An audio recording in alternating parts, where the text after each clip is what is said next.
अस्सलाम वालेकुम। लोग बड़ा जानना चाह रहे हैं कि भाई डॉलर के साथ हो क्या रहा है, डॉलर क्यों इतना बढ़ रहा है। हर दिन रुपए 2 रुपए डॉलर जो है वो बढ़ जाता है और इसके असरात ज़ाहिर है कि महंगाई। आप देखिए पाकिस्तान में महंगाई इस वक्त रिकॉर्ड लेवल के ऊपर है, जिसकी सबसे बड़ी वजह डॉलर जिस तरीके से अप्रिशिएट कर रहा है, डॉलर जिस तरीके से बढ़ रहा है। हाँ, ये कहाँ तक जाएगा, कहाँ तक वापस नीचे आ सकता है, नोबडी नोज़। हम सिर्फ इसके हवाले से कुछ अपने ऑब्जर्वेशन जो है वो आपके साथ शेयर कर सकते हैं, कुछ इन्फॉर्मेशन जो है वो आपके साथ शेयर कर सकते हैं। बाकी उससे मार्केट फोर्सेस जो है वो डिटरमाइन करेंगे। अब तो पहले तो एक ज़माने में होता था कि स्टेट बैंक है इंटरवीन करता था, अब तो स्टेट बैंक भी इंटरवीन नहीं करता। वो कहता है मार्केट फोर्सेस जो है वो डिटरमाइन करेंगे। अब वो कौन सी मार्केट फोर्सेस हैं, ये पूछा कोई स्टेट बैंक से कि जितनी स्पेकुलेशन हो रही है। इस दो चार चीज़ें जो मैं आपके साथ शेयर करना चाहूँगा। सबसे बड़ी वजह, सबसे पहले रीज़न जो है वो सियासी अदम इस्तेहकाम है। जब तक इस मुल्क में सियासी अदम इस्तेहकाम रहेगा, मुआशी अदम इस्तेहकाम हमारा और ट्रिगर होता जाएगा। जो पॉलिटिकल अनसर्टेनिटी है वो आपकी मईशत को पनपने नहीं देगी, चाहे आपको जितने मिलियन या बिलियन डॉलर्स की भी एड मिल जाए। जब तक एक सियासी जो है स्टेबिलिटी नहीं आएगी पाकिस्तान में, तब तक हमारी मईशत जो है वो सही ट्रैक पर नहीं चढ़ेगी। और उसमें आप देख रहे हैं कि हर जगह पे जलसे और जुलूस और कॉन्सर्ट और ये सारी चीज़ें हो रही हैं। हुकूमत आज जा रही है, कल जा रही है, फौरी इलेक्शन किए जाएं, चाहे वो पाकिस्तान तहरीक इंसाफ हो या मौजूदा हुकूमत जो इत्तेहादी हुकूमत है। बज़ाहिर कहीं से नहीं लग रहा कि कोई इस वक्त जो है ऑन सीरियस नोट इकॉनमी के ऊपर देख रहा हूँ, सिर्फ सियासत बराए सियासत हो रही है। एनीवे, और दूसरी चीज़ ये कि जो हमारे हार्ड कोर इकोनॉमिक डिसीशंस हैं, सियासी जो हमारे मुआशी फैसले हैं, उन पर पॉलिटिकली कॉम्प्रोमाइज़ हो रहा है। आप हिस्ट्री उठा के देख लें, आपको यही चीज़ें मिलेंगी और जिसकी वजह से ये सारी इस वक्त जो है ये रोला पै गया सारा। जो हमारी सियासी अदम इस्तेहकाम मैंने बात की, उसके बाद IMF प्रोग्राम में आप हैं और कहा ये जा रहा था, बताया जा रहा था कि जनाब आप IMF प्रोग्राम में चले जाएंगे तो उसके बाद आपके पास जो है वो कोई 1.7 बिलियन डॉलर्स IMF के भी आ जाएंगे, वर्ल्ड बैंक के भी आ जाएंगे, एशियन डेवलपमेंट बैंक के भी आ जाएंगे और मल्टीलैटरल और बायलैटरल डोनर्स और कंट्रीज़ भी दे देंगे। IMF सिर्फ आपकी फाइनेंशियल हेल्थ डिटरमाइन करता है। IMF बताएगा कि जनाब ये मुल्क जो है ये दिवालिया होने नहीं जा रहा, ये मुल्क जो है अपने कर्जे वापस करने की सख्त रखता है, लिहाजा दूसरे मुल्क भी उसी की पैरवी करते हुए हमें देंगे। फिर उसके बाद हमने देखा कि जो असल नुकसान हमें पहुंचा है वो हमें और चीज़ों से नहीं पहुंचा, हमें सबसे बड़ा नुकसान इंटरबैंक के अंदर हुआ है। इंटरबैंक वो मैकेनिज्म जिसके अंदर बैंक्स आपस में लेन देन करते हैं। दो मार्केट होती है, एक इंटरबैंक और एक ओपन मार्केट। तो इंटरबैंक की अगर जब मैं बात करता हूँ तो इसका मतलब है ये कि जिसमें बैंक्स जो है वो आपस में लेन देन करते हैं, और ओपन मार्केट में चला जाता हूँ तो आपके मनी चेंजेस वहाँ पर मौजूद हैं। तो इंटरबैंक के अंदर जो सबसे पहले डॉलर की अप्रिसिएशन हुई पाकिस्तान में, और वहाँ पे ये हुआ जो हमारे इंपोर्टर्स हैं उनको पता है, जो LCs वगैरह खुलवाते हैं, तो फ़र्ज़ करेंगे अगर 210 का डॉलर रेट है क्लोजिंग है, तो वो LCs उनकी 215 220 में जाके खुल रही थी। इतना महंगा हो गया था इंटरबैंक के अंदर। तो वही रिफ्लेक्ट हो रहा था आपकी बाहर मनी चेंजर्स के पास भी, क्योंकि वो रेट असल इंटरबैंक के होते हैं और बाहर जो रेट है वो ओपन मार्केट के होते हैं। तो पहले तो मान नहीं रहे थे जनाब कि ऐसा कुछ है नहीं, लेकिन जब लिखा गया, इसके ऊपर ऑब्ज़र्व किया गया और फिर ये देखा कि हमारे बैंक्स जो हैं अल्हम्दुलिल्लाह सब ने बड़े हाथ धोए इसके अंदर। तो स्टेट बैंक ने अभी 2-3 दिन पहले 8 कमर्शियल बैंकों को जो है वो स्पेकुलेशन के ऊपर शो कॉज नोटिस जारी किए, और उनका ये कहना है कि जनाब LCs वगैरह जो मार्केट रेट थे आप उसके ऊपर नहीं खोल रहे थे। तो 8 बैंकों को नाम तो नहीं आए, लेकिन ये आया है कि 8 बैंकों के ऊपर कार्रवाई होगी।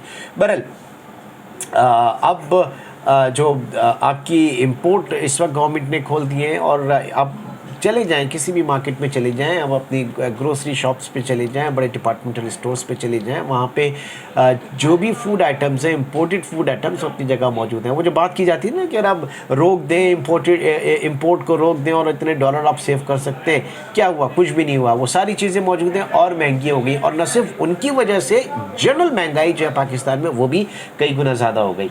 अब इससे हम किसी न किसी तरीके से जूझ रहे थे, किसी न किसी तरीके से इससे हम मैनेज कर रहे थे कि आपने देखा सैलाब आ गया। 2010 का सुपर फ्लड था, ये 2022 का सुपर डुपर फ्लड मैं इसको कह सकता हूँ, क्योंकि इसमें अभी तक जो है तकरीबन 1,500 के करीब इंसानी जानों का नुकसान हुआ है और हमारी पूरी एग्रीकल्चर इकॉनमी वाइप ऑफ होकर रह गई है। आप पूरा KPK ले लें, आप पूरा बलूचिस्तान ले लें, आप पूरा जनूबी पंजाब ले लें और आप पूरा इंटीरियर सिंध उठा के देख लें, जो हमारा एग्रीकल्चर सेक्टर है वो तबाह बर्बाद हो गया। अब हमें अपनी खाने के लाले पड़ जाएंगे, खुराक के लाले पड़ जाएंगे, आइंदा आने वाले दिन इतने ख़तरनाक हैं। और ज़ाहिर है कि ऐसे में आपके रिज़र्व इस वक्त तकरीबन जो आपके रिज़र्व हैं वो हमारे 14 अरब डॉलर के करीब हमारे रिज़र्व हैं, जिसमें 8.6 अरब डॉलर जो है वो स्टेट बैंक के पास है और 5.6 अरब डॉलर जो है वो कमर्शियल बैंकों के पास है। वही से हम गिनने के लिए मिला लेते हैं इसको, अदरवाइज़ हम सिर्फ जो सेंट्रल बैंक का फिगर है उसको हम यूज़ करते हैं। बहरहाल ये सारी चीज़ें, अब सैलाब आ गया, ज़ाहिर है कि आपने फूड भी इंपोर्ट करनी पड़ेगी और आपका रॉ मटेरियल, चूँकि एग्रीकल्चर प्रोडक्ट्स जो हैं आपके बहुत सारे इंडस्ट्रीज़ के अंदर as a raw material use होते हैं। आप कॉटन उठा के देख लें, ये पूरी की पूरी सप्लाई चेन आपकी जो है इसमें टेक्सटाइल सेक्टर के अंदर वो रॉ मटेरियल सारा आपका यहाँ से आता है, वो सब बुरी तरीके से मुतासिर होगा। तो जो आफ्टर इम्पैक्ट से इसके सैलाब के मेरी एक करेंसी एक्सचेंज कंपनी के लोगों से बात हुई, तो जनाब सबसे पहला फ़र्क तो ये पड़ा, सैलाब आने के बाद उनके बाद जो है वो फ़िज़िकल अमाउंट जो आता है करेंसी का, जो पहले आता था हर जगह से, पाकिस्तान में कराची से कश्मीर तक और चीचू की मलिया तक और कहीं पे भी चले हैं, जस्ट नेम इट, वहाँ से जो पैसे करेंसी एक्सचेंज कंपनीज़ के पास आता था, कैश आता था, वो आना बंद हो गया। उसकी सप्लाई बहुत बुरी तरीके से मुतासिर हुई है। फिर दूसरा, अफ़गानिस्तान अगर आप चले जाएं, पेशावर आप जाएं, पेशावर में आप देखेंगे कि वहाँ पे अफ़गानिस्तान के ज़रिए जो है वो ट्रेड होती है। जितना सामान आता है, जितना सामान जाता है, सारा ग्रे इकॉनमी के अंदर है, वो मईशत की इकॉनमी या डॉक्यूमेंटेशन के अंदर नहीं है। आपको डॉलर में पेमेंट करनी होती है, वो यहाँ पे लाके अपना सामान बेचते हैं और आपसे डॉलर लेकर चले जाते हैं। ये डॉलर ये भी आपके रिजर्व्स के अंदर से निकल रहा है। फिर तीसरा, आप ये देखें कि दुबई ने अभी पिछले दिनों विज़िट वीज़ा के हवाले से उनकी बड़ी सख्त पॉलिसी आ गई कि जो कोई भी विज़िट वीज़ा के लिए भी अगर अप्लाई करेगा, आएगा वहाँ पे, तो उसके पास 5,000 दिरहम होना लाजमी है। ये एक मैंडेटरी उनकी शर्त है, 5,000 दिरहम। 5,000 दिरहम का एक अगर मोटा मोटा सा मैं हिसाब करूँ, 5,000 दिरहम जनाब, अगर हफ्ते में इनकी कोई 21 के करीब फ़्लाइट्स हैं कराची से दुबई के लिए, और इस 21 फ़्लाइट में एवरेज आप 150 मुसाफिर भी रखते हैं, तो ये टोटल बनते हैं 3,150 मुसाफिर, और 3,150 पैसेंजर अगर 5,000 दिरहम कैरी करता है तो वो बनते हैं 15 बिलियन, 1,50,00,000 दिरहम, और which is equal to $4 million. 40 lakh dollar जो है ये आपके रोज़ के हैं, जो रिक्वायरमेंट वहाँ से जनरेट हुई। इधर तो आपके पास है नहीं, और ये यहाँ पे आपको इतनी बड़ी जो है वो पाबंदी लगी कि आपको लेके जाने, तो ये प्रेशर जो है आपके ऊपर आ रहा है इसका। फिर एक और चीज़ जो हम इसको अकाउंट फॉर नहीं कर रहे हैं, हम सोच नहीं रहे कि पाकिस्तान में ऑनलाइन ट्रांजेक्शन्स जो हो रही हैं आपके मास्टर और वीज़ा कार्ड के थ्रू, जो डॉलर आप पेमेंट कर रहे हैं, मिसाल के तौर पे बड़ी छोटी सी बात है, नेटफ्लिक्स की आप अगर अपनी सब्सक्रिप्शन लेते हैं, या इसके अलावा आप कोई चीज़ मंगवाते हैं, अली बाबा से मंगवाते हैं या अमेज़ॉन से कुछ मंगवाते हैं, तो आपके जो रुपये अकाउंट है उसमें तो चलो ठीक है, वो 8,000 10,000 रुपये ही कट रहे हैं, लेकिन जो वहाँ पे ट्रांजैक्शंस जा रही है वो आपके सेंट्रल बैंक से होती हुई और डॉलर्स में पेमेंट हो रही है। तो इस वक्त जो क्वांटम है पाकिस्तान का वो बहुत बढ़ गया। यू जस्ट नेम इट, आपकी हर तरह की पेमेंट्स जो है, वीज़ा के लिए अप्लाई करें तो वो आप आपके कार्ड के थ्रू पेमेंट कर रहे हैं। इसके अलावा आप booking.com पे जाइए तो वहाँ पे आपकी जो बुकिंग्स आ रही हैं, फिर एयरलाइन के टिकट्स, ईच एंड एवरीथिंग इस वक्त जो है वो कार्ड के ऊपर चल रही है, और कार्ड के ऊपर जितनी भी आपकी इंटरनेशनल ट्रांजेक्शन्स हैं, डॉलर पेमेंट है, वो सारी की सारी आपके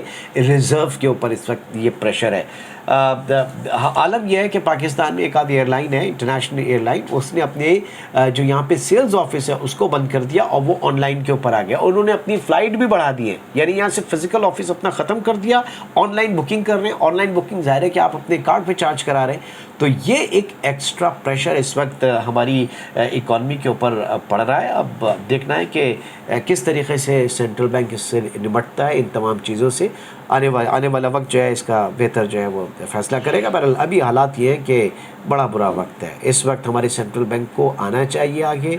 और जो एक बात की कि जनाब हम मॉनिटर कर रहे हैं और हम इंटरवीन नहीं करेंगे, नहीं, आप अपनी पॉलिसीज़ को रिवाइज़ कीजिए। जो पॉलिसीज़ आपको रिवाइज़ करनी है आपको इंटरवीन करना पड़ेगा। This is need of the our.